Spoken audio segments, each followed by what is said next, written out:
restaurants and chefs and cuisine in general evolves, but bakeries, people kind of want their bakery to be the same, especially if you're a corner bakery. They want, the cookie to be the same, the croissant to be the same, the morning bun, the muffin, the coffee, and I feel like we've maintained, our core sort of, offerings, but we've evolved.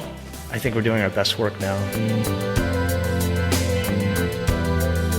You're listening to the Taste Podcast. I'm Editor-in-Chief Matt Rodbard, here with Senior Editor Anna Hezel.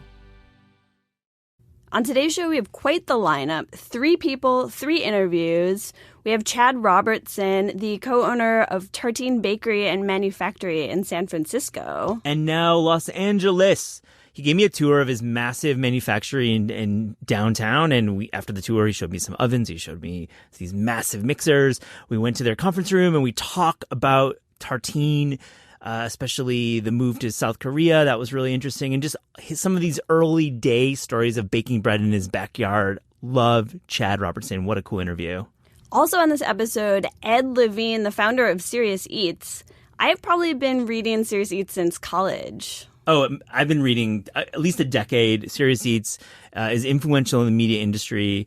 We at Taste have been the home to several former Serious Eats writers and editors. And we talk about the growth and the rise of Serious Eats and his new memoir, Serious Eater, which tells these juicy stories behind it, his eventual selling of the business, which was a long, drawn-out process. Ed Levine got some stories. We go over a few of them. Also, bonus round on this episode, an interview with Donna Leonard, the owner of Il Buco. Up first, here's Matt talking to Chad Robertson.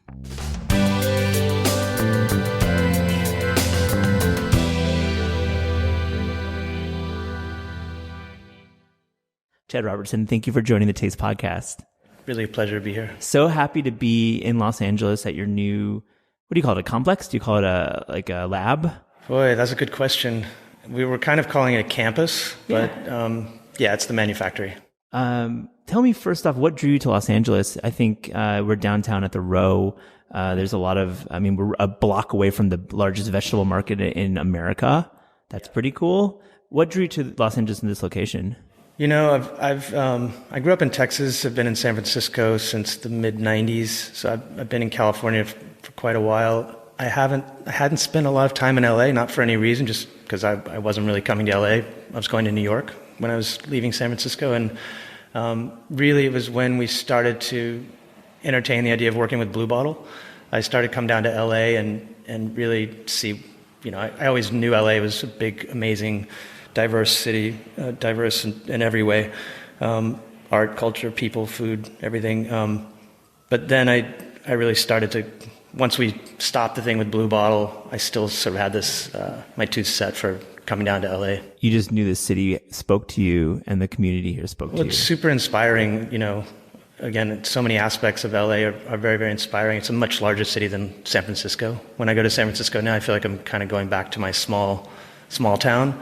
And, you kind of rest up and then you come back to LA and there's just stuff going on, everywhere.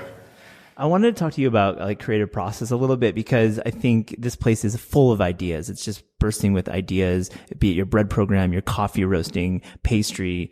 Tell me, what is a recent kind of discovery that you had on this campus yourself personally?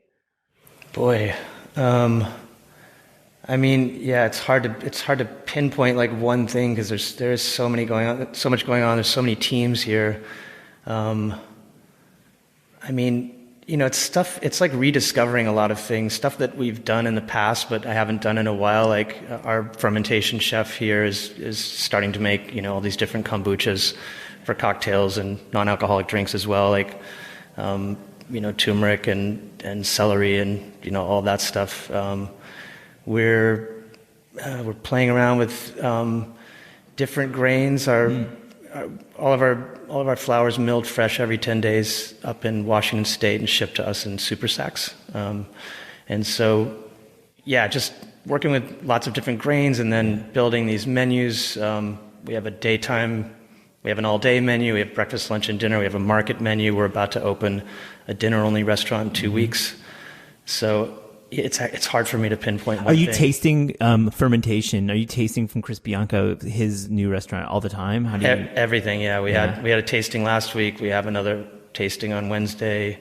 Any tasting, we're all hands on deck. Yeah, it must be such an exciting moment for you to have Chris Bianco opening a restaurant with you, but also having this coffee roasting program here and all these facets that are opening basically at the same time. It seems like they're all opening at once. Yeah, it's definitely exciting. Might not be the right word.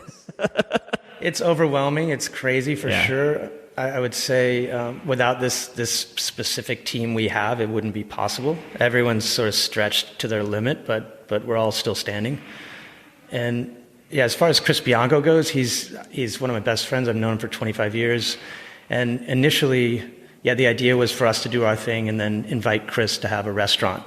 And, he started coming, checking it out, and, we had some late night sessions, eating, drinking, and talking about this. And Bianco's like, brother, why, can I just be a part of all of it? And I'm like, of course. That's the best, because Chris has ideas on coffee, he has ideas on bread, he has ideas on everything. And they're all, just gems, always. Yeah, and you've been friends with him since he opened in Phoenix, basically?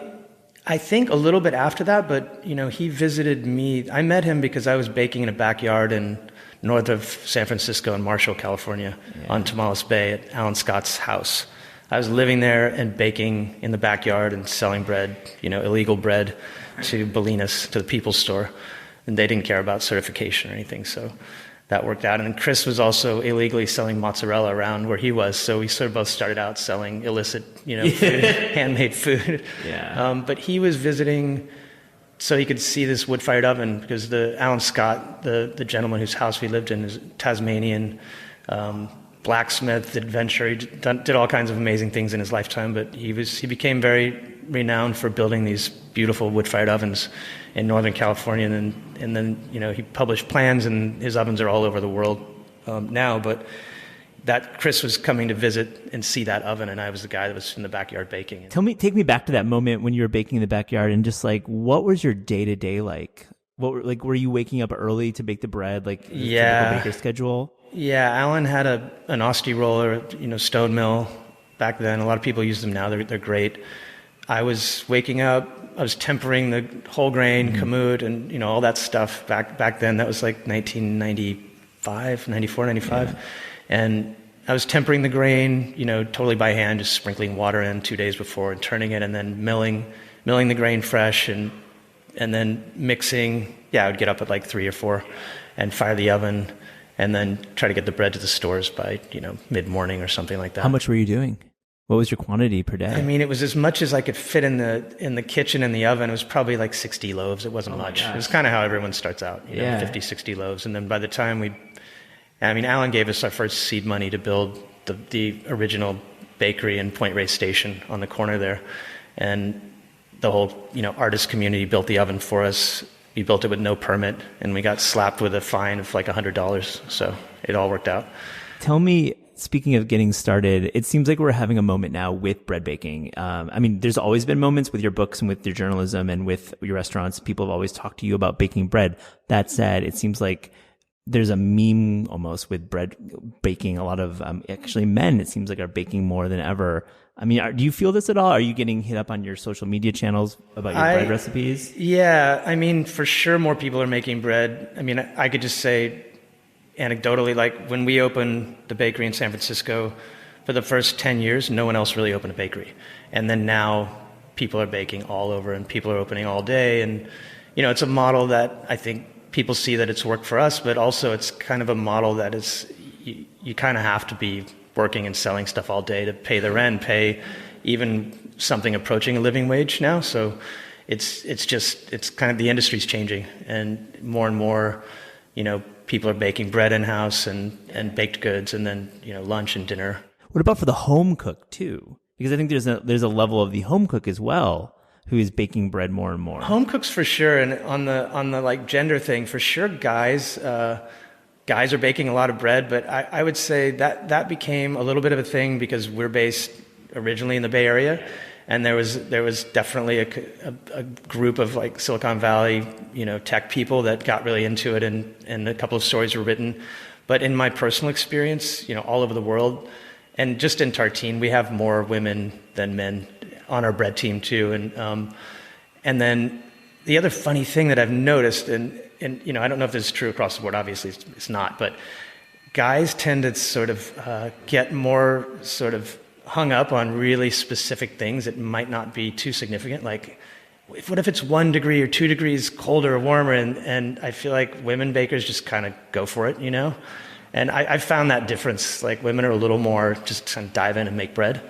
And but yeah, we have, our biggest competition in Korea is like Koreans making bread from our books, like, and doing it really, really well. And then putting on like Kakao chat and like sharing the photos. All that stuff. It's pretty crazy. It's pretty cool. Have you read Sourdough by Robin Sloan? The novel that's set in this like near future, and there's like some... No, I've heard about this. A lot of people have told me I should read it. I definitely should, but I get so much bread talk in my daily life that my wife's like, don't talk to me about bread ever. I mean, she said that to me like 15 years ago. No, you need balance as part of life.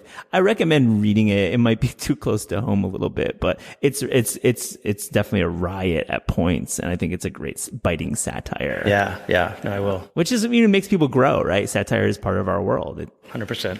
Tell me a little bit about the idea of locality and community. You're a community builder. We just talked about how you started baking in a small backyard kitchen, but of course, you have bigger ambitions. You're in Seoul, you're in Northern California, you're in Los Angeles. You've got other expansions. How do you balance the two, keeping things super local, but also quote unquote scaling your business to a larger? Yeah, honestly, that's a very easy answer for me because we do both at the same time. This is a question I get, what you just asked, and then also how are you going to stay artisanal when you're growing so big? And I'm like, well, it's easy. We're just going to do both. And also, I would say, I grew up in Texas, but I moved all over all the time. And for me, I don't really have like a home in my mind. Some of my best friends when I was a kid were exchange students because I just kept moving and going to different schools. And, when I go to Korea, when I go to Seoul, I'm going to my Seoul family and I'm embracing that culture. And when I'm in California, when I'm in San Francisco, it's the same thing. In LA, I fully feel at home here. And wherever I go, I make friends and I try to find the community and I try to add to whatever's already there. That's, to me, it's about building relationships and building community wherever you are and trying to build a support infrastructure where everyone's kind of, helping each other. How do you do that in Seoul? Like 12 hours, 10 hours, 12 hours away, time zone. How do you stay connected with the community there? Is it just staffing and having the right people there? Yeah, we sent some of our team over. In the beginning, someone was there. One of our head pastry people was there for 6 months, and also our bread team was there for a year. The Korean team. Wow, a year. Yeah, that's amazing. Korean team also comes here. They're all coming, I think, next week.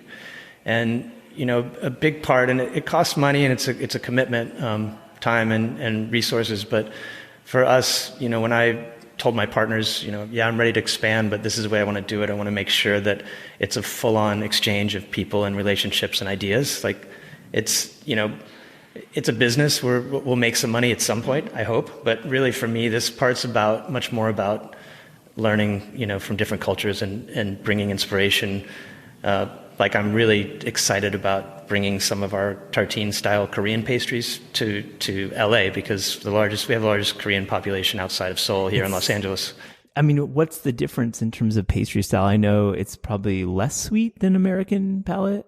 A lot of it's less sweet, some of it's more sweet. The Korean pastries are kind of interesting. It's sort of a mashup of like Western and Eastern. And, there's like cream buns. The most popular bread is same in Japan, and same in China, is like a very soft white sort of pain de mie. And, we're trying to incorporate more whole grain, more fresh milled, even some koji, some interesting stuff, but maintaining all the qualities that people like about it, which is soft, squishy, easy to slice. separate end of the spectrum is your sourdoughs and some of your crusts. Yeah, but I'm embracing it. I'm just saying, like, what's important for me with bread is, like, of course, with the country bread, I want an extreme crust and crumb sort of, difference between the two. But then if people want really soft, delicious bread, like, how can I make that and be proud of it? So we'll put a lot of pre-cooked whole grain in, so it keeps it super moist. We'll put some pre-fermented stuff in it, and yeah, we'll try to keep all the qualities that people love about it. Where do you grow grains in East Asia? Currently, a few years ago, we were going into Japan first, and then the whole Blue Bottle thing happened. They were in Japan, and everything got a little bit mixed up with what Tartine was going to do there. So we're back looking at Japan. But I visited farmers in Hokkaido that were growing some beautiful, beautiful wheat. The Japanese have already kind of selected wheat to have these qualities that they like, which is what I'm always going for, which is this super moist kind of mochi texture. And so we're sort of in this process right now of working with our Korean partners and just that whole region and seeing where we can partner with farmers and start growing some of that grain. It took us about 6-7 years to get the grain system that we have here on the West Coast set up. So 6.5 years ago, I visited the bread lab at Washington State University. I wanted to hear more about that. The bread lab. It's you really work closely with a institution, right? Yeah, they're breeders, and they have an amazing grain breeding program there, and it's also traditional plant breeding. The big difference is that now we're selecting for flavor and nutrition, and there's a lot more if you're a breeder. They're trying to breed to sort of outrun the disease cycle, which, if you don't know about it, it's really crazy. Like, diseases are always mutating and trying to destroy all the stuff that they're growing, and so they have to continually stay ahead of the curve. But we started tasting grains 6.5 years ago, and the big question was when can I use these at Tartine? And it took 6 years to be able to grow these out, and in that time they built a mill up there, which is Cairn Springs Mill, and they're just amazing partners, Kevin Morse and his team, and they basically put together a mill in a way that really hasn't been done before. It's a combination of modern technology and old technology, so it's roller mill and stone mill, and it's on the same line. And again, they sort of put it together, and you could say even put it together the wrong way on purpose to kind of see what they would get. And what they end up getting is a much higher extraction flour that's got the fine granulation, so it sort of gives you the baking qualities of white flour, but it gives you the flavor and nutrition of whole grain.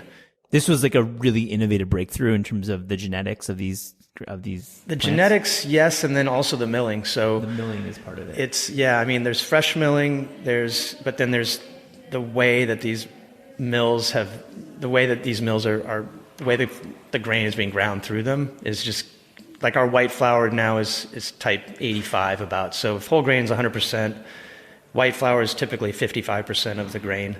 Our quote lightest flour is somewhere between 80 and 85. We use a lot of 100% also, but for me, I like the qualities of white bread. I just don't like the flavor. It's bland, and you can only go so far, and also it's just not. There's no nutrition to it. No, there's no fiber, and trust me, I went on a pizza tour with my good friend Christian Puglisi before he based his restaurant, his Italian restaurant in Copenhagen, and we ate pizza for a week, and your digestion stops completely. It's not good for you. It's not good for you.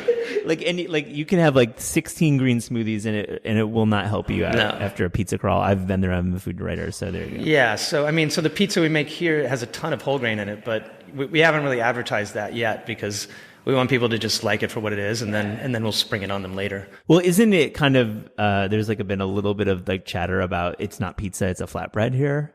Well, you have to look at Dave Chang's Instagram feed where Chris Bianco has 5 or 6 short videos where I need to check that out. He describes why, and it kind of makes sense once you watch all those, but it's mainly because, well, Bianco is going to do a Pizzeria Bianco at some point, what he calls kind of his museum pizzeria, which is just a copy of the original one. Yeah. But this was meant to be a collaboration, and Chris is, he's traditional, but he's also super innovative and open-minded about everything. So he's like, Chad, you guys mix this dough every day for, 25 years. Why don't we just treat it a little differently? So we're using one of our bread doughs, one that has a lot of whole grain, a lot of pre-cooked grain in it, and then we're basically, shaping it like on a couche, like you would bread, and putting that at the pizza station. And then when it's time to cook the pizza, you flip it out, you top it, you bake it. So it literally is flat bread.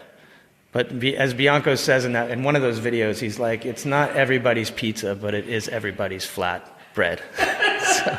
That's good. I'm glad you have a sense of humor about it, and there's like a mission behind it, but you're not getting hung up on these semantics. We're totally not hung up, but we just need to make sure other people, we didn't want to give anyone any room to get hung up on it, because there's no reason to. There's no reason to. That's not fun anyways. I want to hear, take me back to Bar Tartine. I love Bar Tartine. Do you think about the time when you were working at Bar Tartine and what that meant? And do you ever reminisce about that time? And I mean, I'm super proud of Bar Tartine, but again, I'm proud not from what I did. I'm proud from the sort of 4 or 5 lives that it had. The last one being Nick Bala and Courtney Burns, who just did, this amazing fermentation thing. I think that influenced all of us. I was pushing them to do this book just because I selfishly wanted to document what they were doing, because you could see, these guys are killing themselves, and it's amazing, it's inspiring, but I'm also thinking, this isn't going to last. Every time I go to a restaurant like that, I tell everyone, go, because it can't last. It's too hard, but it's incredible. And, that was very special. I mean, Jason Fox was there early on, and it was really special. Chris Kroner was there. He was doing amazing. He was sort of like shaping East over the bridge when he was there. It was really special. So, it was an amazing time in Bar Tartine. It went for 10 years. I can't even believe. That is a long life for a restaurant. So there's no failure when you close a restaurant of 10 years. It's just the evolution. Right? Yeah, I mean, the thing is, Nick and Courtney were going to buy it, and then they decided to kind of each do their own thing, and then. Thankfully, I just wanted to make sure it went to that turned into something that I was proud of. And this company, Stone Mill Matcha, which is a Japanese company, built a beautiful little sort of bakery, savory, all-day cafe, all Japanese, with incredible matcha. Like, they get some of the best matcha in the world. From I haven't been back there. Yeah, it's beautiful. They have a really good chef, and it's like a great place to go. Highly recommend it. I prepped you for this. I don't know if you're going to take the bait, but let's play the game Fuck, Marry, Kill. It's a fun game. Fuck, Marry, Kill, pain au chocolat, baguette, and cinnamon roll. Yeah, I mean, let's see. The thing I'm most passionate about is taking all those classic pastries and really swapping out this sort of the white flour and all these conventional ingredients with more interesting ones, which I think we've done it. A lot of people are doing it now, and I just want to keep trying to get that to I would love it if we could be using like lots of fresh milled, higher extraction, diverse grains to make classical pastries, And they wouldn't really be classical; they would be progressive or modern at that point. But you know what I'm getting. They would look like the pastries that you would get potentially at like a gas station. Yeah. In my words, the classics. Yeah, we're shooting a little higher than that, but for sure. The aesthetic I'm talking about. For sure. So you're not taking the bait, okay? I thought about this a lot, but I'm like, how do I? Yeah, I mean, I'm kind of half taking the bait, because if I could kill a morning bun, I shouldn't say this, but sometimes I do wish I could kill the morning bun. Fair. Okay. But at the same time, I can't. So what I'm thinking is, how do I turn it into something that's exciting to me without disappointing, all the morning bun fans? So we're sort of working on that, but every chef will identify with this. Like part of the biggest battle of changing some of your classic stuff is with your own team. My team will say to me, "Chad, that's not Tartine," and I'm like, a big part of what we do is evolution. Like, you guys understand that, and I just realized I have to push that, because bakeries aren't. Restaurants and chefs and cuisine in general evolves, but bakeries, people kind of want their bakery to be the same, especially if you're a corner bakery. They want, the cookie to be the same, the croissant to be the same, the morning bun, the muffin, the coffee. And if anything, I mean, I feel like we've maintained, our core sort of, offerings, but we've evolved I think we're doing our best work now. I mean, with Washington State in the picture, clearly that's all of that. Yeah. And we can always get better. I mean, I say to people, we never mastered this. We never stopped learning. We can always do better. Tell me, are there cities that you visit for pastry and bread that we maybe don't know about as listeners of the Taste Podcast? Do you feel like there's some cities that you've been to where you're like really stoked about what's being made there? I mean, that's a good question. I honestly, like the places I've been that I've been sort of eating a lot, like checking stuff out, like baked goods and bread is Tokyo and Seoul mostly. I mean, there's good bread stuff happening everywhere. Mexico City, New York has a bunch of bread happening now. LA, obviously, I think there's a lot of good bread in LA here, and I'm really honored to be joining the community. But yeah, again, like Seoul is a pretty interesting place right now. And Japan, I mean, when I first visited Japan, maybe 7 or 8 years ago, Tokyo, they famously, and a lot of people know this, they famously have, maybe better French pastries and bread than in France. And it's true, it's super high quality, but they had small pockets, but they didn't really have like, a Japanese bread culture. That was popular, that was as popular as the French stuff. And, when I did some talks there and I did an interview with this sort of, Japanese sort of sourdough guru, this guy, Mr. Ikeda-san. And, my message was, you guys shouldn't, embrace your Japanese food culture because you apply this to bread and, there's so many amazing things you can do. That's a really good point. Like the Japanese bread style. How do you describe it then? Well, I mean, traditional. They don't have a traditional. They don't have a tradition, right? It's it's mostly French, and you can find sort of German style breads and stuff in Tokyo and Japan also. But my thinking was start growing your own wheat and start using some of these. They have a lot of grains that we don't have here that are very interesting, and cooking these, like making porridge breads out of them, just doing that kind of thing. So there are bakers that are doing that. There's a guy, Ayumu-san, who has a bakery called Sakura in Osaka, and he's partnered with a good chef friend, Namai-san, at this bakery Bricolage in Tokyo, and they're doing some of that. It's great. I'll definitely have to check those out. Okay, last question. When you want a taco in Los Angeles, where do you go? Oh, geez. I'm going there. I'm absolutely going there. I can't. I'm new to LA, and I'm already like, I'm already trying to look on both sides and behind me here with everyone. I can't say, but I've had so many incredible, all the ones people love. It's like there's Morisco's. It's like every kind of taco like that you want, you can find here. I'm still, my team mostly is born and raised in LA, and every night they're trying to get me to go on taco crawls and bowling alley crawls and fried chicken crawls, and LA is just, it's incredible. Food is so amazing. It's incredible, yeah. Chad Robertson, thank you for joining the Taste Podcast. Thank you, my pleasure.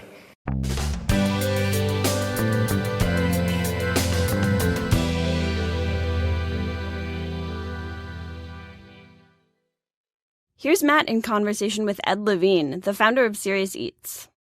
Ed Levine, welcome to the Taste Podcast. Yeah, it's so good to be here, Matt. I have to say, I read your book in 48 hours. It was a lightning read, but it wasn't the typical food book. It wasn't about finding good pizza, though you write about that. It was about your search for money. It was my search for money and meaning. And I wanted to see if those two things could be compatible.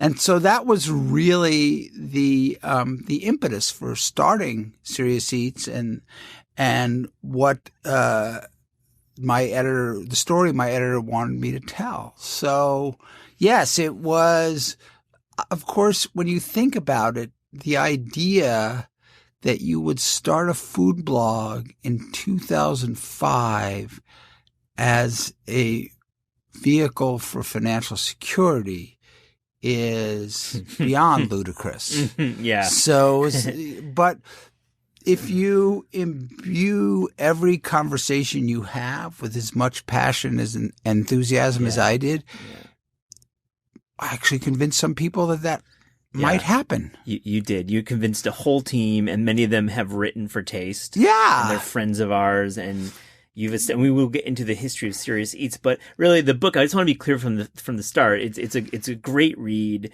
It's about a small business, or a medium-sized business trying to hack it out in a world that maybe isn't ready for what you were doing. Absolutely. I think you were slightly ahead of the curve. No, that's right. And by the way, I was trying to do it with limited funding, competing against media behemoths that I would just convince myself, oh, they'll never figure this out. It's the internet. It's the web. It's Web 2.0 world. Mm-hmm. And so I convinced myself that this was my path to both financial and creative freedom, right? It was all about, let's get rid of all the gatekeepers. I don't want to pitch any more stories to my editors anywhere. And I was doing pretty well. I was writing for The Times and GQ and Gourmet and, but as you and I have talked about, it's still, here we are, 13 years later, and it's still no way to make a living. Yeah, it's challenging in journalism and media to make a living, but in food writing in particular, it can be challenging. I want to go back to the early days of food blogging. Sure. Like, take us back to some of the listeners maybe weren't aware of food writing in the early 2000s into the mid 2000s. So tell me, what was it like? Who are you competing against? It was fascinating because people don't really remember, but when I was doing research for the book, I realized that all the early food bloggers were, in fact, tech people who were obsessed with food. So when you think about it, Heidi Swanson, 101 Cookbooks, Elise Bauer, Simply Recipes, Meg Hourihan, who with Evan Williams founded the software company that built the first blogging platform, Blogger, and sold it, was Google's first acquisition. Right. So they both made a lot of money before they were 35. Maybe it's not a lot of money now, but it was a lot of money then. And so Meg decided that she would make Megnut into a food blog. So there was all this energy, food-related energy emanating from the tech community. And of course, when I started Serious Eats, and even to this day, Matt, I am not a very tech-savvy person, and so I was so happy to find these people. Like Elena Brown, who was my first general manager, started a food blog in 1998. Yeah. So there were all these people, but they weren't doing it to make a living. Elena Brown is like a small character, or a small savior of the book. Yes, I feel she has a great she's a prominent role in the book. Yeah. Love Elena. She's such a cool person. Yeah, and so when I discovered these people, and for me, I was a successful freelance food writer. I'd written some books and had really good writing credits, but I had no tech background, no tech savvy. So I was thrilled to meet them. And actually what had happened, I started Serious Eats. It was the product of a television food network that I was developing for MTV Networks. I talk about this in the book. It was called Gusto, that was going to compete with the Food Network. And so it was going to be a joint venture of Comcast and MTV Networks. And like, we shook hands on a deal. I made this incredible sales tape. And because I'd had a lot of experience as a consultant in the that was the way I really made my living. That was the secret of Ed Levine making a living, was not the stories on where to find the best hamburger in New York. You talk about your agency experience. Yeah. And so, how you kind of hated it, it was just like, and then all of a sudden Comcast pulled out of the joint venture, and MTV Network said, oh, we can't do this on our own. It costs too much money. And in developing that channel, I had done some research about food blogs, not really as much as I should have. But when the guy who was running that initiative called me and said, "Hey, we're not going to do it. Sorry." And I do go into this in great detail in the book. I was like, shit, what am I going to do? And then this guy who I used to work for said, "You know what? Sit in my chair. I'm going to log on to Blogger. You're going to start Ed Levine Eats." And away we went. Would Gusto have worked? I was wondering, do you feel like that could have, with the right backing, could you have actually taken on the Food Network with this more New York-based, cooler version of the Food Network? And because if you think about it, because the Food Network still doesn't do this because they don't have to, right? They have no competition. Yeah. My channel was going to be about the role that food plays in people's lives. And it was not going to be a stand and stir network. It was not going to be an entertainment network, which is what they call themselves now in terms of primetime programming. It was going to be so I could tell the stories that I had discovered, on TV. Seemed to make perfect sense at the time. MTV bought it. Yeah. And then until they didn't. And then I started blogging, and it was just so exciting to just hit send and watch your words fly all over the world. And the feedback was instant. Yeah. And I talk about this moment in the book early on when it was just Ed Levine Eats, when I blogged about my about-to-be lunch at Per Se, when I say, okay, I'm going to meet my friends for lunch at Per Se. At the time, it was $180 for lunch or something. And it was like, I've been to the French Laundry, and I felt like it was about the chef and not about the diners. And I didn't want to worship at the Church of Thomas Keller. And I figured out in that blog post that for the price of the lunch at Per Se, that I could eat a Gray's Papaya Recession Special every day for lunch for 3 months. Yeah, it's pretty remarkable. So I go to Per Se. They obviously recognized me as a food writer, so we got some things we didn't order. And then the server comes out with this cloche and makes this grand gesture of uncovering the cloche, and there's a hot dog.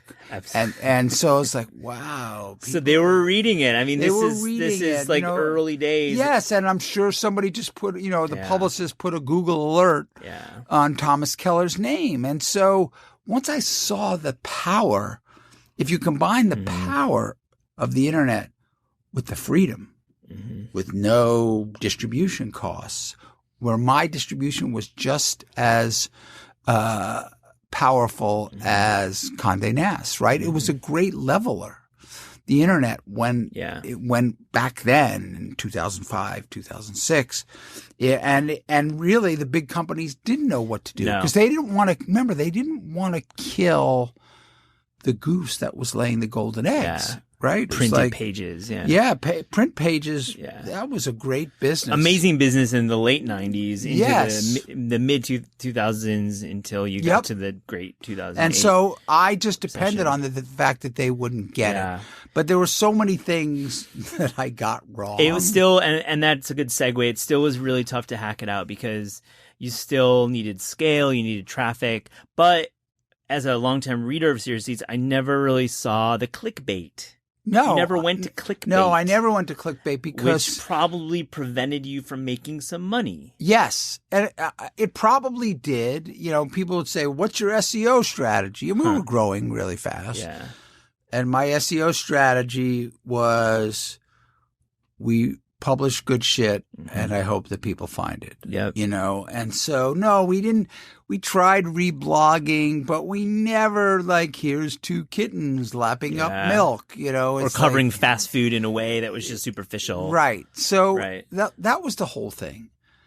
Because what the internet allowed me to do is follow my obsessions. Yeah. Which some editors allowed me to do.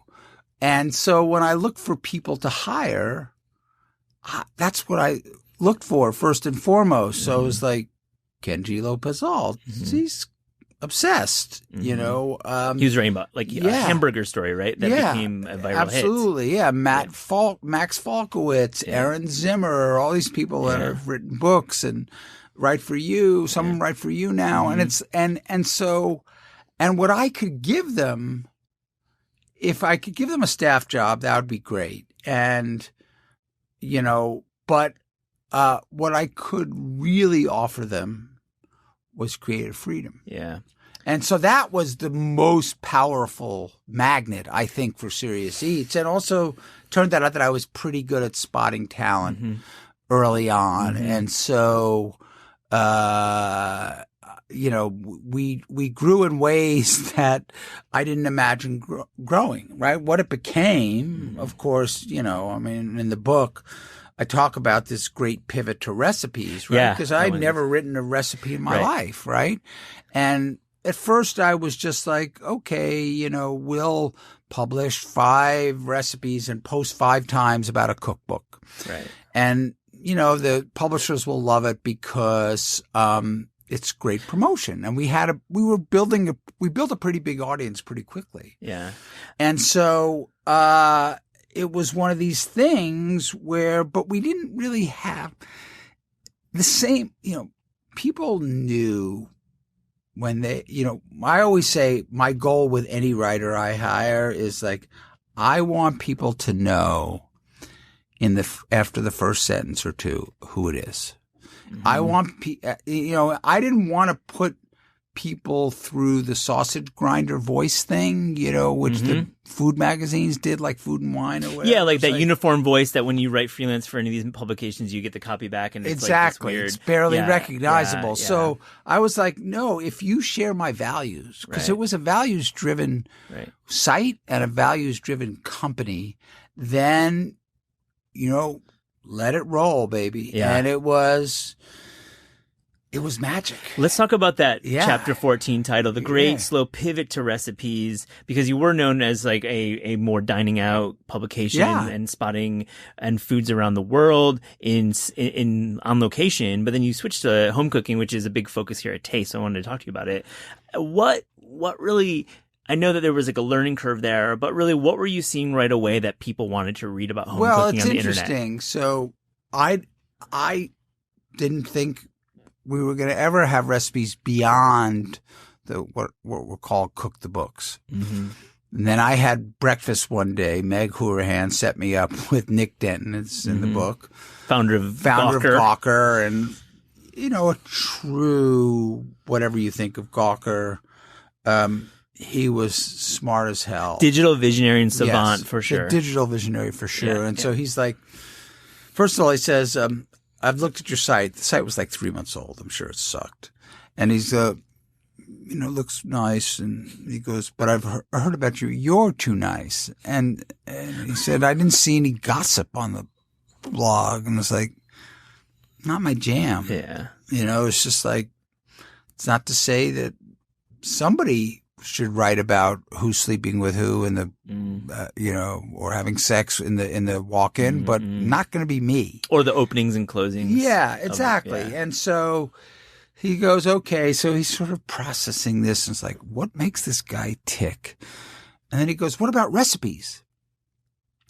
So I said to him, because my inimitable style, it's like, I don't think the world needs another recipe database.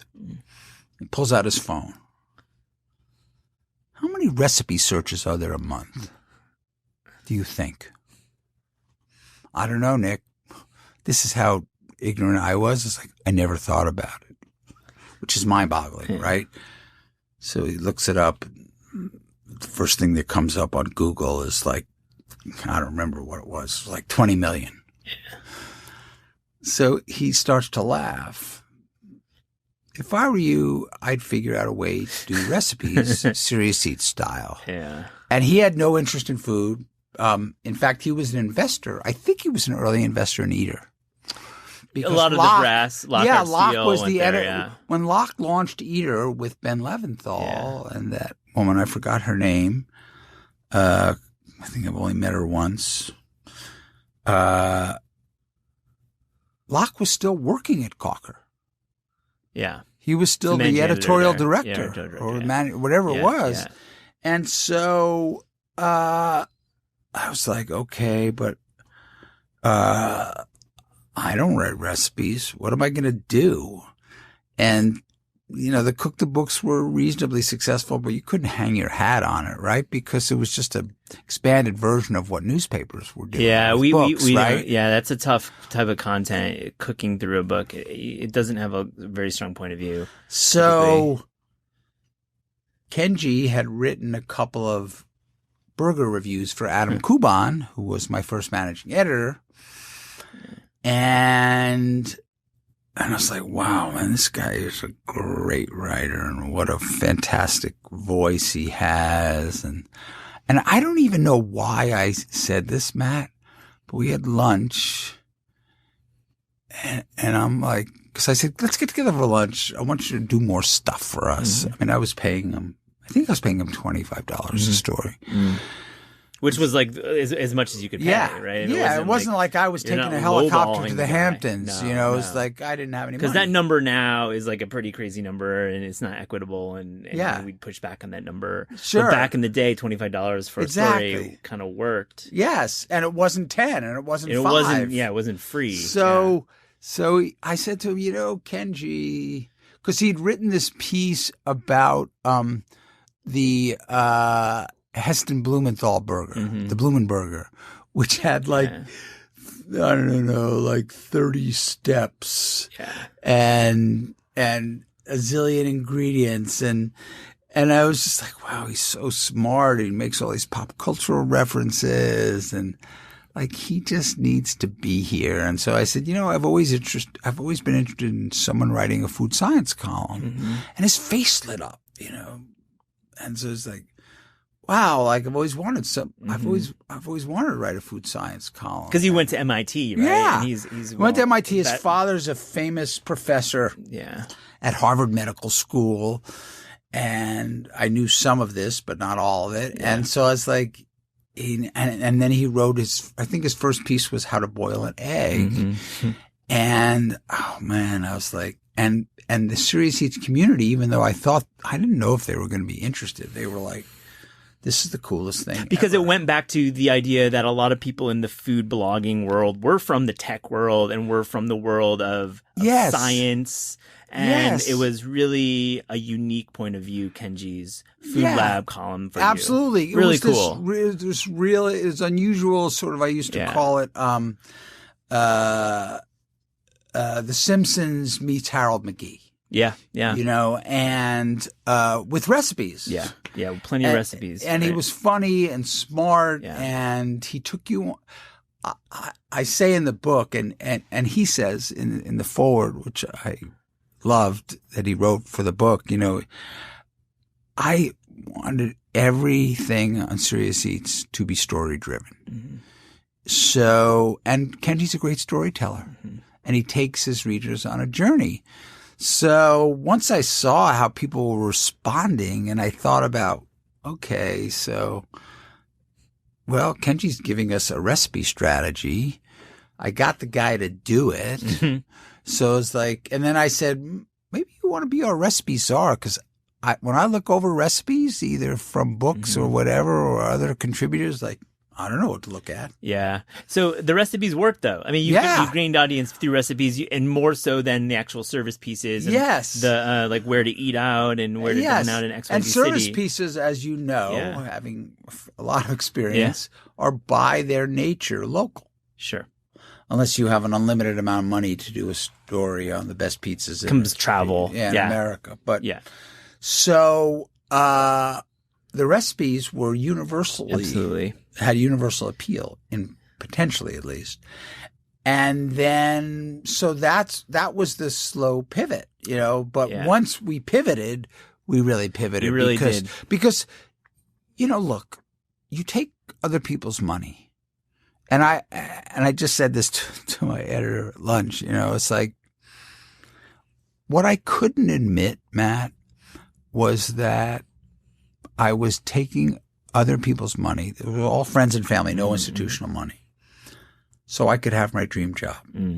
Nobody wants to give you money so you can have your dream job. No, and They want something that can scale. So, and I talk about this in the book. It's you like, really do get into the weeds of, and it's really remarkable because I think a lot of folks don't really get to hear about what it's like to raise and what it's like to raise more, and then all the internal strife that you had. I mean, it was crazy. It was tense, and so it's like times. The first deck's like, we're going to get to $40 million in sales by year 3. And I was it'd be like, but that was the only way you could raise money. Yeah.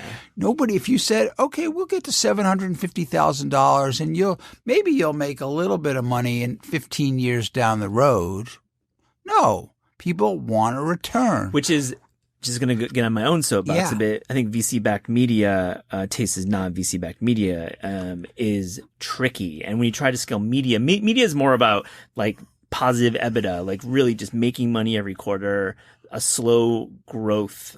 For sure. And people make this mistake time after time. I'm still seeing launches where they want to scale. But this is journalism we're talking about. No, this is not journalism doesn't a widget. scale. It Absolutely. doesn't scale. It doesn't scale. And by the way, it turned out to be an absolute blessing that there was no institutional or VC or private equity money in Series Eats. Yeah. Because my investors, which were all literally friends and family or friends of friends, that was as far out as I could go.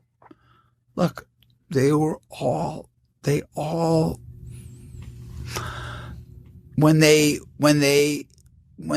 struggling to make payroll, it's not as if they would always give me money so that I could continue. But the point is they never did anything to force me to sell or to change what I did. They let me do my thing. And in retrospect, it was the only way we survived. Because you're right. It's like if you've got venture money or if you've got private equity money, they're looking to grow and harvest. They're not looking to give Ed Levine his dream job or to do what you said, which was always my goal. It's like I just wanted to be self-sustaining. Definitely, just make your bills. I didn't tell them that, And there was a brief moment, and more than a moment, as I outline in the book. We were almost bought about 10 times. Yeah. Some familiar names in there, and listener, you should definitely pick up the book to kind of, if you have any interest in small business, if you have any interest in food media, historically, this is a must read because I think it's your story, which is like unique. Yeah, and it's a very, I say this all the time now. It's a great story, well told. Whether you're another editor at Random House that I just saw just stopped me and it's like, I loved your book and I'm not a foodie. And the same reason you read it in 2 days. It's like there are people who work at Serious Eats like, I knew what was going to happen, how it ended up, and I still couldn't sleep, until I finished the book. And that's the highest praise. No. I felt, look, I didn't know, Matt. I was even capable of writing this kind of book. I've never written a book-length nonfiction narrative. That's very personal, and maybe there's too much information for some people about my life. Good. But I felt like it was all relevant to the story. Absolutely, there was nothing that was superfluous. So, Ed, is it a happy ending? It is a happy ending. It's no spoilers. Yeah, let's not do that for our listeners. But it's a happy ending because Serious Eats lives. Sure does. And just there last night. And it's really still great. And people still derive pleasure and utility from something that I started from a blank piece of paper, which is, how many people get to say that? Yeah. I've had the blessings of that at Taste to be able to create something, and I don't take it for granted. No. If you create something that makes millions of people happy. Yeah. Not at the expense of other people. That's a beautiful thing, right? I know that sounds Pollyannish, but I genuinely think it's true. And the other thing, and I don't know if you feel this way about Taste, is, to be able to hire young, talented people and watch them take flight is one of the greatest things you can do, whether you're at a corporation or whether you're doing it on your own. And, you know, the fact that Kenji Lopez-Alt and Max Falkowitz and all these people, some of which we have shared, to watch them take flight is just a source of endless pleasure and satisfaction, you know. So I think food media in 2019, there are challenges. So this is not to say we are not at a perfect point, but I think the growth has been really tremendous. I think we're seeing new voices, people coming from outside of this food writing world to write about food. I think there is equity, certainly in terms of the representation on mastheads. I think it's getting better. I think it's for sure. There's been a lot of thought that's gone into it. And also there's a lot of unions now, which was not the case a decade ago. For sure. There were no unions. And the food culture touches every subject. Yeah. You know, whether it's politics, economics, race, class, everyone eats. Yeah. And so, and everyone, no matter how much money you have, their face lights up when they're thinking about, oh man, what I wouldn't give for a piece of fried chicken right now, or whatever. You know, it could be broccoli. It doesn't matter whether it's broccoli rice. It doesn't matter. That's the point. And so, and I think that's what makes food media still interesting is the way it's expanded its purview. You know.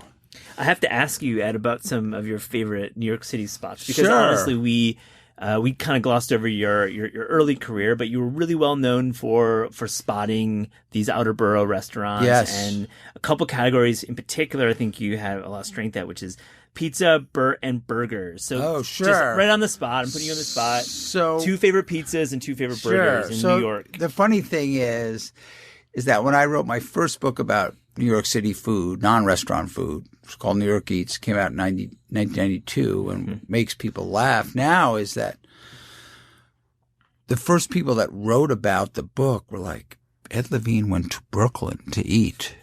You know, it's like, what do you mean? Why wouldn't you go to Brooklyn to eat? Because people thought you needed a visa to go to Brooklyn if you lived in Manhattan. So, you know, pizza is exploded. And of course, I wrote a whole book on pizza called Pizza, a Slice of Heaven. But the pizza culture has expanded so much so that we're now past styles of pizza. Yeah. So we do have Neapolitan American and Neapolitan and Detroit and all this stuff. But we have there are actually people that are creating their own style of pizza. So it started with Chris Bianco in Pizzeria Bianco in Phoenix. Anthony Mangieri with Una Pizza Napolitana. But, they've been around a while, and Anthony moved to San Francisco. Chris is in Phoenix, and now he's got a place in L.A. Anthony's back, though, in New York. What? Anthony's back in New York. And Anthony's back in New York. Yeah. But there are a couple of places that I really love. They're both slice places, interestingly enough. One is called Mama's 2 on between 105th and 106th on Broadway. It's tiny, and I was talking to Pete Wells about it, and then I loved it because I think Pete is really the best restaurant critic we have. Right. Yep. He decided, okay, he went up there with his son. He was blown away by the pizza. He calls me and he says, I'm going to review it like it's a restaurant. It was so awesome. So that pizza is great. It's squares. It's also very long lines now. Very long lines. And it's my bad. I'm really sorry, everybody. No, I know. Well. But it's great. And the guy who runs it is trying to keep up with demand, and it's really hard. And the other place that I don't think gets enough love is a place called Corner Slice. Mm-hmm. It's in the Gotham West Marketplace on 45th and 11th. It is Ivan Ramen's pizza place that he did with a guy who I think was a chef working for him named Mike Bergman. Mm-hmm. And again, they develop. If you ever talked to Mike Bergman about his dough, and they were obsessed. Yeah, the dough maturation and it's so light. It's really unique dough. It's a unique dough and every slice is great. Yeah. and there's never a line, at least when I've gone. It's in that weird space. Yeah. It's tough. I wish it was in a better location. Yeah, and so I'm hoping that if they don't make it in that location, that they won't just fold up shop. Yeah. Oh no, he's been on the podcast and he speaks about this business being a long-term thing. I agree. It's a very slept-in slice. Yeah. And let's go on to burgers. I know this is a category that maybe had its moment in 2008 and is kind of like cooled off a little bit, I think. Yeah, I mean, I was reminded I don't know, I just happened to find someone writing about burgers and and then I remembered the burger at Roberta's. That burger is so serious, man, and it's not that expensive. Yeah. It's not like the Black Label burger at Minetta Tavern, and it's delicious. Comes with fries on maybe a house-made potato bun, but it's in many ways, that's my favorite burger because I like to hear. Wow. I mean, I haven't had it in a while, so I hope I'm not talking about something that's. It's okay. Are you getting pies too? Are you doing both? What? At Roberta's? I like the pies, yeah. But I actually think the pizza is less distinctive than the burgers, even though they're famous for pizza. Now they have frozen pizza, and of course the original pizzaiolo, Anthony Falco, has gone on to be this pizza consultant of world renown. Very like, so. If you want to open a pizzeria in Sao Paulo, you call Anthony. Anthony Falco getting paid too. Yes, getting paid. He's awesome, and so I'm trying to think of what's my favorite. What's another favorite burger of mine? God, there's so many. You're right. There's so many good burgers. But I do like burgers, and I'm willing to pay for them to be made. For me, JG Melon and Shake Shack. Really? Okay. I've had Melon only recently. Yeah. Shake Shack is a remarkably consistent burger. I was trying to think of a place that. Because everyone knows Shake Shack at this point, it's become ubiquitous, but it's delicious. Good. It's so good. It's underrated because it is like McDonald's. Obviously, it's not like McDonald's, but it's everywhere. It's at JFK. Yeah, I'm trying to think of what's a cheaper burger. What's an awesome burger? You're gonna laugh. It's not far from here, dude. Oh, I know. If you told me you haven't been, I'm gonna be really upset. Is Steak and Shake.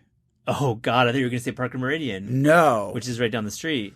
Oh, so I grew up in Kalamazoo, Michigan. Oh, you did? So you know all about Steak and Shake. Of course. So Good call. Steak and Shake has one location. It was an experiment, right, where they were making a better burger, and they make this burger that's a patty melt. Yeah. I think they call it the San Francisco. The Frisco melt.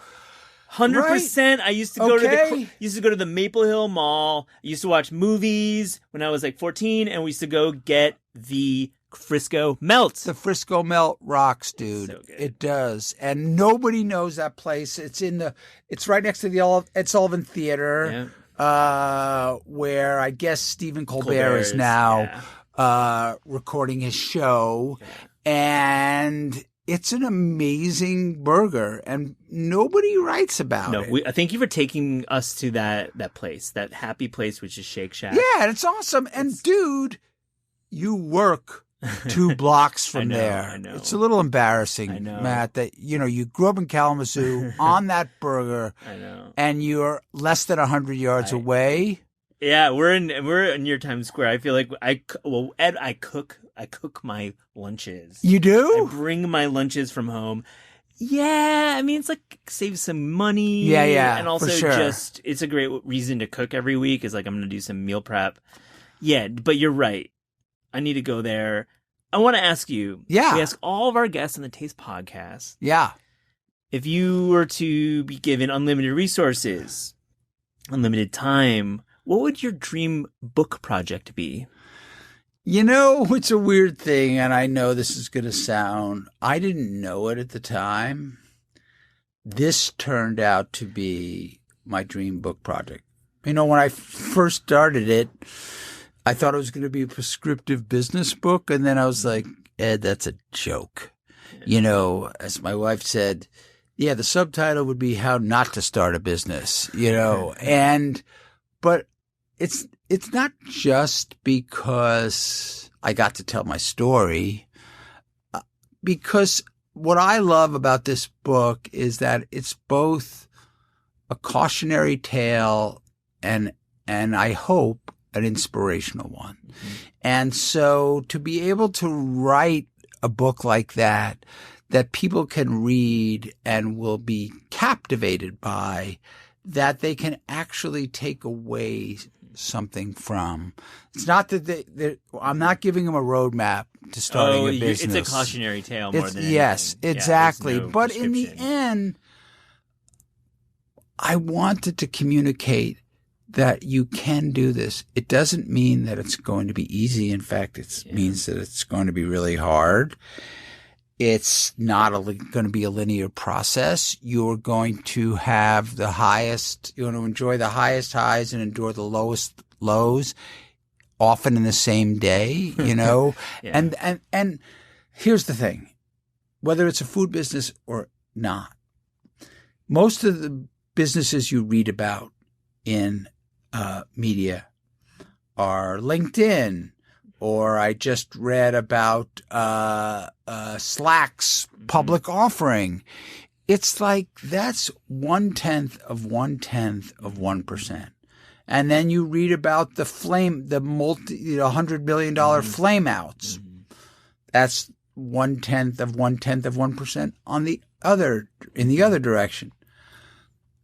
People who start businesses, large, medium, small, they all live in the 99.9% of what's left. Mm-hmm. And this story is about that. Mm-hmm. You know, it's about one guy trying to realize what I'm sure to an outsider seemed like an impossible dream. And so I don't know. I mean, there's lots of books I want to write. But, you know, this turned out to be just a fantastic experience. Not easy, super painful in parts, you know. But in the end, you stuck the landing, I think, with the execution of it. Exactly. And that's the thing. I had no idea that I could even do that. No. You know, if you would have said to me, okay, I'm going to give you money and you're going to write a book-length nonfiction narrative, you know, it'd be like, me? I can tell you where to get good pizza. You want me to write a book about pizza or burgers? Yeah. Do that in my sleep. Yeah. Write a book about my life in a way that's not self-congratulatory or egocentric in the least. That's a gift that they gave me to do, and I'm really grateful. You know, it's rare, as you know, as a writer, when you get that opportunity. Sometimes you get it without even knowing you're getting it. Yeah. Ed Levine, thank you for joining the Taste Podcast. Oh, it's been great to be here, Matt.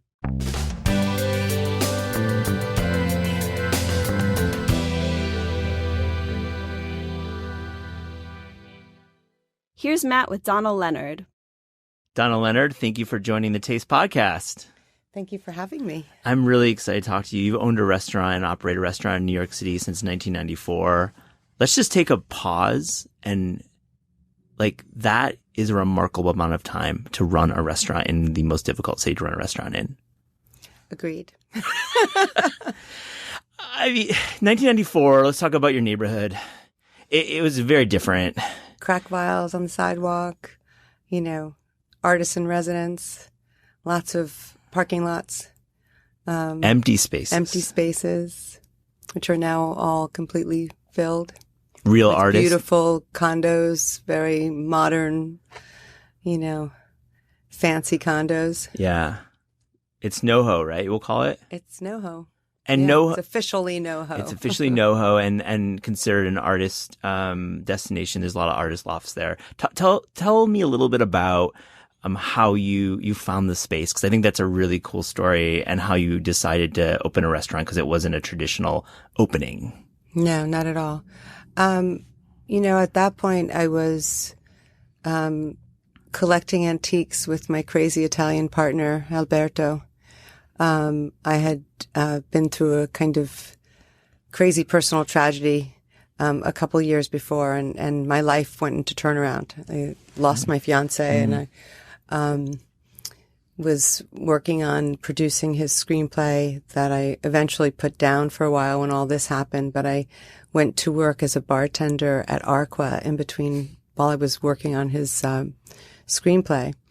And I met this, very eccentric, charismatic gentleman named Alberto Avale. And he wanted to either move back to Europe or export Americana to Spain and Italy. So I said, let's go to Europe. I was like, let's get, change the life completely. No. I know where to buy all these antiques in Pennsylvania, and there are these fairs and markets. So we started collecting in our Suzuki Samurai. We would drive back across Route 78 like the Beverly Hillbillies, the car stacked up with antiques that were strapped onto the roof and, half falling out the sides. And it was real word of mouth to find these markets, right? I mean, there's obviously not much of an internet presence. No, not so much. No. 94. I don't know how he had all this information. he had stored it up. And I was driving myself back across, back to our apartment on 11th Street and Avenue C. And I decided to turn right on Bond Street instead of going up Lafayette. And I saw Spectra Photo Labs opening. And being a hobby photographer and filmmaker, I pulled over and I thought, oh, cool, another Spectra, And next door were these incredible chandeliers in the window of the space at 47. And I wandered in because we were looking for a space to set up this kind of export business. And walked in and met Warren Muller, who was the lighting artist, and his partner, 2 other partners, terrific guys, and Michael and Patricia.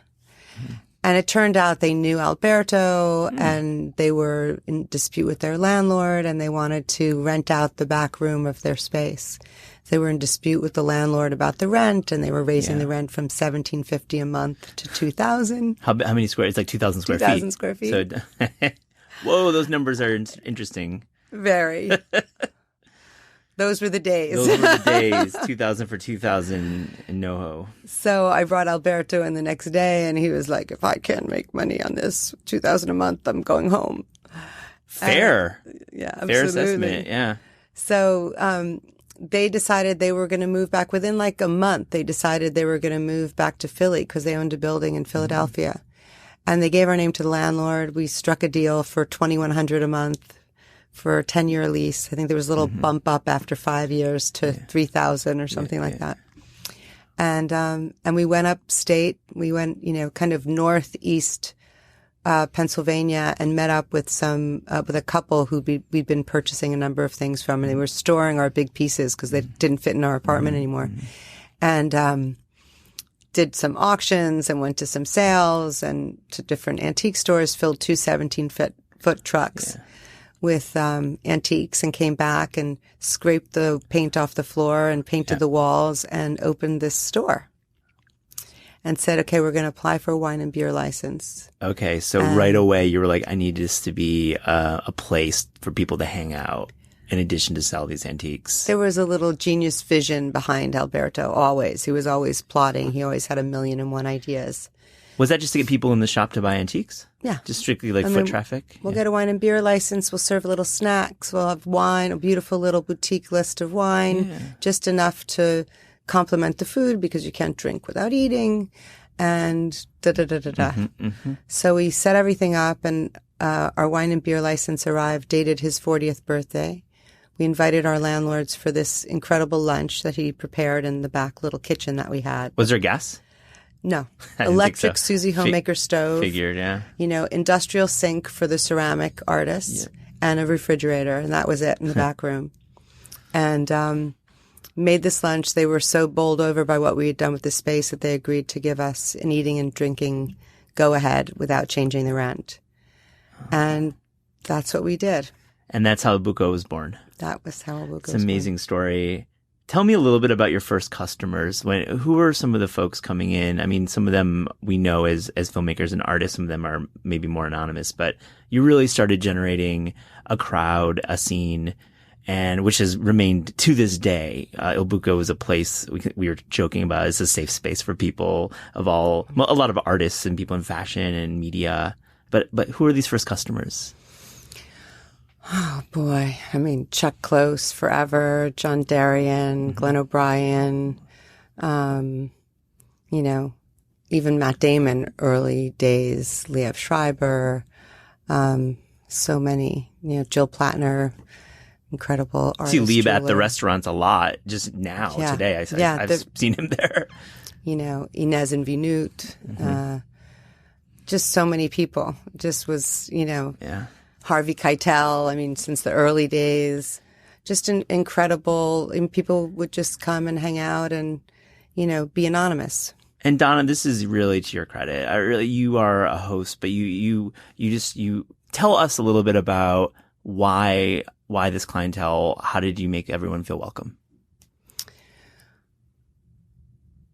We created a space. We created a safe space, and we created a space that really matched our own personal aesthetic. It wasn't really, I think the magic of Il Buco is that we weren't trying to do something. It wasn't like we had this concept that we needed to create.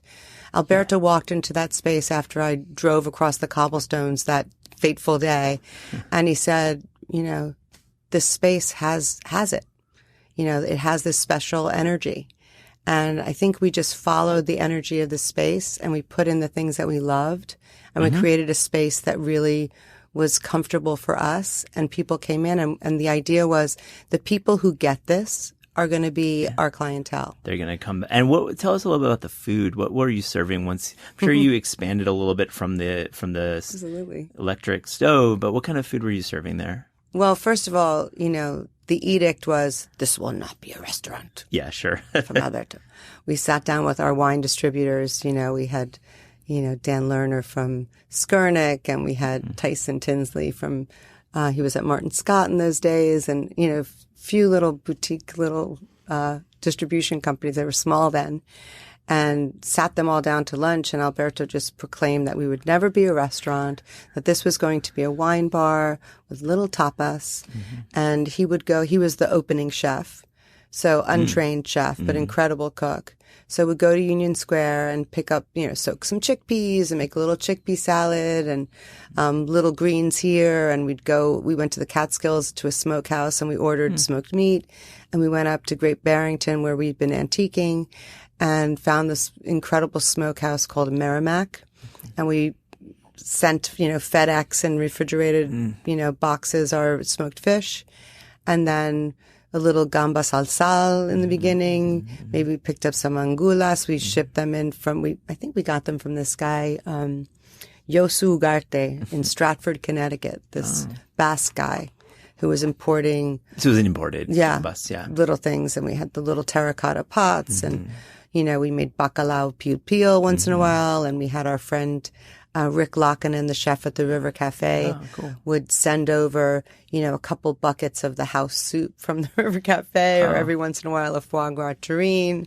And we just put together, a little makeshift fun menu. Yeah. And that was it. It probably struck a chord too, which is a European clientele, people who wanted to eat like you were in Barcelona in the 90s or parts of Italy, right? I mean, absolutely. Beautiful cheeses, I think from Murray's at that time, and also from Yosu. We got, the Idiazabal and the Cabrales. And it was really like a bunch of different things that we love to eat. I wanted to ask you, just pushing the story forward a little bit, with your second restaurant, Il Buco Elementari, you had, also at Il Buco, you've had a number of chefs. You've brought in chefs to the fold. A couple names that are really well known, Ignacio Matos and Justin Smiley. Those are your chefs, and you saw something in these two individuals before anyone else, really. Yeah, I think they're two very different chefs. Personalities, for sure. Totally different personalities, different experiences. Ignacio came to me from Frances Melman, who's a dear friend of mine, who I met through Peter Kaminsky some 14 years ago. And, I was sitting with him and his wife and kids, in their house in East Quogue, and I was like, I really need a chef. And he's like, his daughter Alexia said, what about Nacho? We started talking, well, he's a bit hot-headed, but he's really talented, yeah. And it was like, reverberated around the pool. And, one thing led to another. I flew him over from Uruguay, and he cooked one meal for me, and it was like, I think that's the closest I ever came to really the instinct that, wow, immediately, first tasting, first meeting, this is my guy. Did you know at that moment that this was food that would resonate with your customers, or were you just going with this food you personally really enjoyed? What were you thinking about during that tasting? This is going to sound wrong, but I never think about what's going to please my customers. No, it's not wrong. I mean, the concept from the beginning was we're going to do what we love, and the people who love it are our customers. And we're going to turn people on to things that they've never had, and we're going to have fun with it. And the people that get that and want that and are into that are going to be our following, our clientele. And if they don't get that, then they're good. There's so many other choices. So, and if you don't work from your heart, I think it's just not us. It just has never been us. It's never been me in anything that I do. So it's number one, it appealed to me. And I know that if it appealed to me, it's going to appeal to my clientele, most likely. Ignacio was 25 years old. He had just gotten married. I was about to have a baby. It was a very special moment in both of our lives. And, he came over in March to start. I gave birth March 18th, brought up my son on kale salad. That was Ignacio's dish. Yeah. So that was a 5-year really great relationship. We're still incredibly great friends. And he'll be cooking during this year for the 25th anniversary celebration. We'll get to that because I think it's really exciting. Wow, fun. 25. 25 years. Yeah, that's kind of crazy. Wow, when you say it out loud. Let's talk about Justin Smiley too. So Justin was totally different. Justin was recommended to me by someone who was working with me as a consultant, a guy named Lee Chaslow, who's now in the wine business. And, he'd been cooking at Sunset Beach, worked at the Standard. And so there's this young guy, he's really great. He did his first tasting for me, and I was like, okay, good food, but I wasn't like, it wasn't that, wow, this is it, first tasting. But I thought, really nice guy, really like this guy. And then I was actually about to hire somebody else as the executive chef, and I was like, I need somebody else at El Buco. And I brought Justin back in for another tasting. And this time it was really like on point. And I was like, okay, this guy really has something. But with Justin, it was more, we grew together, and his real talent for me, I understood as I started working with him. More and more. And it was like, wow, this guy is really talented. Well, he clearly learned a lot from you as well. And his career really just evolved at Elementary, and then leaving and moving to Upland and, writing books and all that. But he must have learned. What did you teach him? Because you clearly taught him something. A lot of things, not just something. I don't know what I taught him. He'll say that he learned a lot. I think what he learned from me was really involved just my palate as a bounce board for him. I think some chefs, I think a lot of chefs really grow when they have somebody pushing them on the other side. And so it was just, it wasn't like I was like, no, it needs to be like this, but it was more like, how about this? Or this sounds great, but for me, I would like a little more acid. What about this ingredient? And I do very little. It's just if it's the right combination with me, then the person who's working with me with their own talent and experience, they push in directions that, can make them more successful if it goes that way. And I think with Justin, it was that way. We were a great combo. But you're in the restaurant constantly and you're tasting all the time, right? Just to Absolutely. be clear. Yeah. But I'm not a trained chef. I'm not, I love to cook. People like to come to my house to eat because it'll always be great ingredients and simple and yummy, but I'm not a chef. Yeah. Okay. But the trained chef thing, there's a lot of really bad trained chefs. It's just having a palate, and you've got a remarkable palate. Let's talk a little bit about just your interests in general and your travels, because clearly you're well traveled and you are inspired by the world of food. Where have you gone recently that's been interesting to you? And also, do you bring back ideas from, it could be travel upstate or it could be travel to Ibiza where you have another restaurant? Just talk about that. Well, first of all, I love to travel. My son was in his baby Bjorn 3 months, crossing the Atlantic. So, my most recent trip was Morocco and Ibiza. Mm-hmm.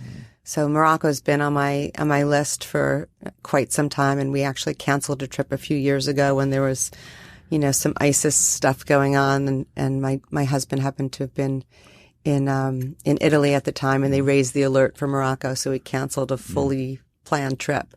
So since we had to go to Ibiza to spend the New Year, I wanted to ring in the New Year with my new team.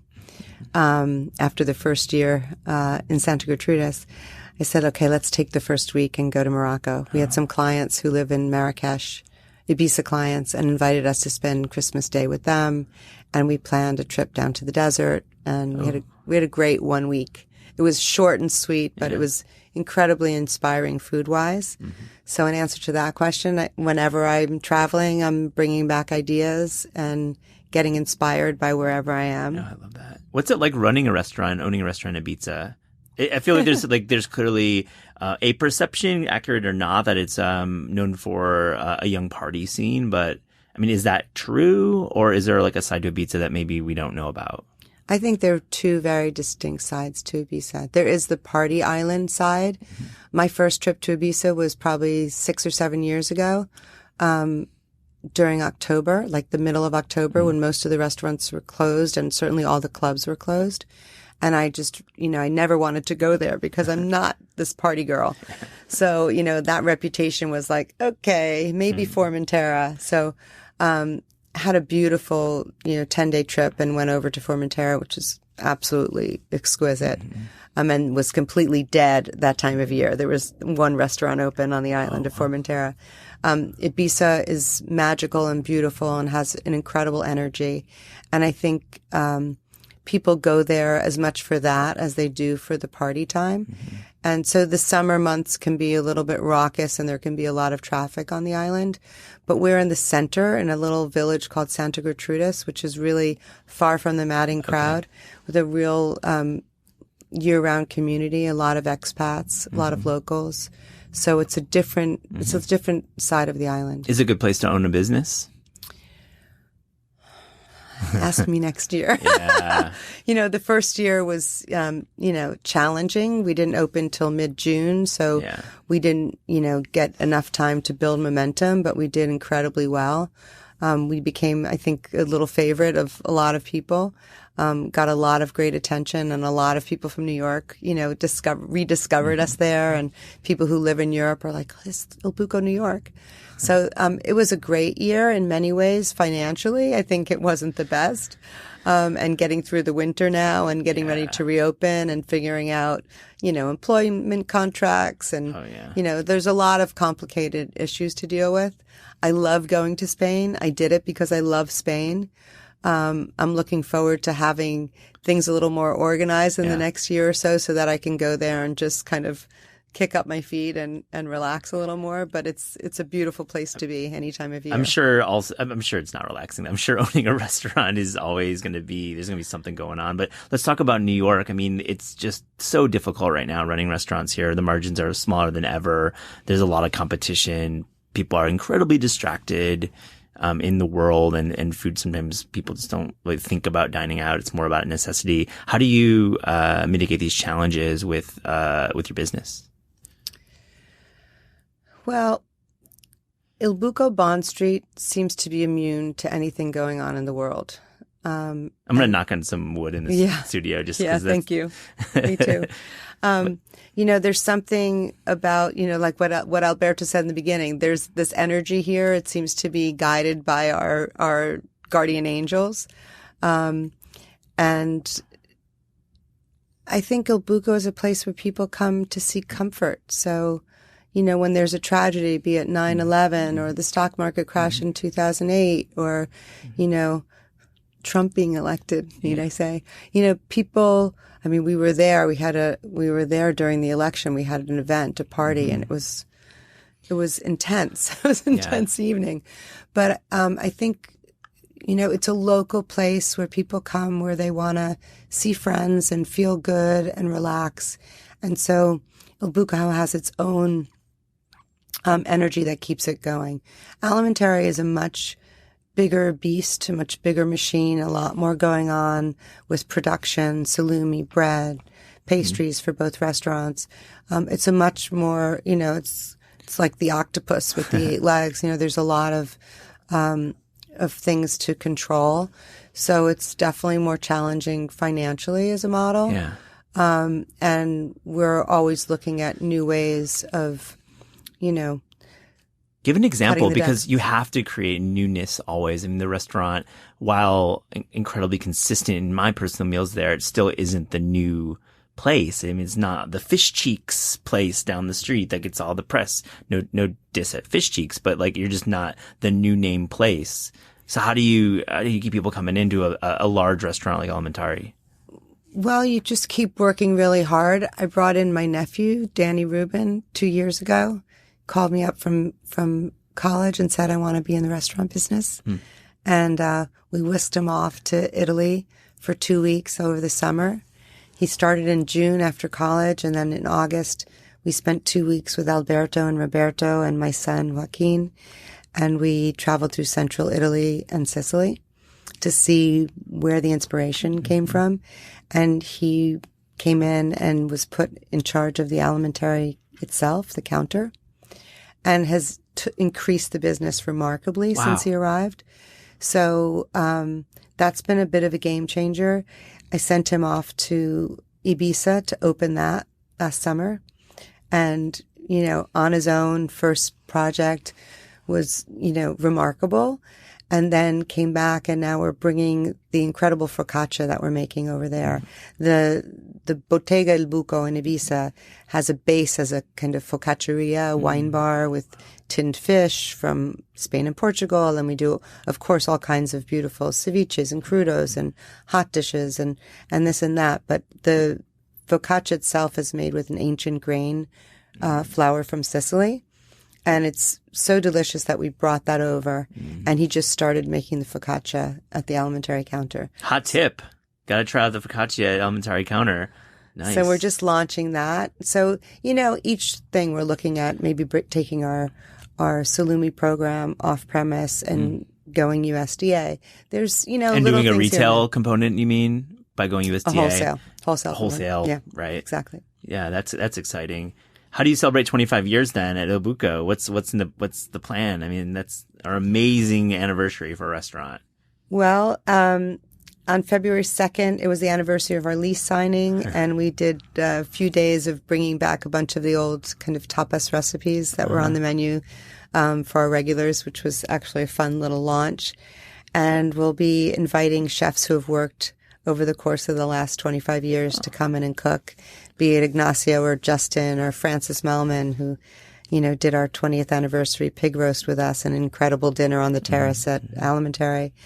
We're going to be at the farm of Alain Passard and the winery at Bilkar Samon at the end of April with Tom Burns of T. Edwards, who's also celebrating his 25th. And we're going to be doing 2 incredible lunches there. Fun road trip. Probably an event in Ibiza, and everything will culminate in a major 25th anniversary pig roast at the end of September. Yeah. Oh, amazing. Last question is, and I read this somewhere online, you can dispute it or not, but was there really a ghost in your cellar? And did you really call the Ghostbusters? Because there's a narrative online. I'm not even sure. I read it from some secondary source, but it's a pretty colorful description of this incident. It's absolutely true. We didn't call in the Ghostbusters, but they were called in. And actually, I think it was Harper's Bazaar, late 90s, probably, 95, 96, within a few years of opening. They sent over these two gentlemen, Ghostbusters. They sat down with us and had a conversation about how uncomfortable they were walking to the place, that they felt this incredible trepidation coming to the space. And then they went downstairs and disappeared for about 45 minutes and came back up and recounted this experience of how they heard a baby crying. There was the ghost of this woman whose baby was killed and maybe she was murdered. And there was a whole host of different things going on, ghost-wise. She was trapped in the cellar. Yeah. And so they said they cleared the energy and that everything was cool, and they came back upstairs and they told us this whole story, and we were just like, you can imagine. We were like, all right. So Alberto and I, after they left, walked down to the cellar. And I should preface this by saying I always felt great going into that cellar in the past. We walked downstairs and there was a photograph that my sister had bought me that was propped against the wall that we were going to hang. And we're standing there and I said, do you feel anything? Do you feel any different energy? And he's like, I don't know. And then suddenly, crash, the frame fell to the floor and the two of us jumped out of our skin. And we went upstairs and, we laughed about it afterwards. Yeah. It could have been anything, but it was just like, oh my God. And from that day, it took me literally, months, maybe years before I had the same feeling going down at night when I had to go get something in the office. I'd turn up all the lights. Oh, that's great. But it was probably a well-fed ghost. I'm sure. Donna Leonard, thank you for joining the Taste Podcast. Thank you very much for having me. It was a pleasure.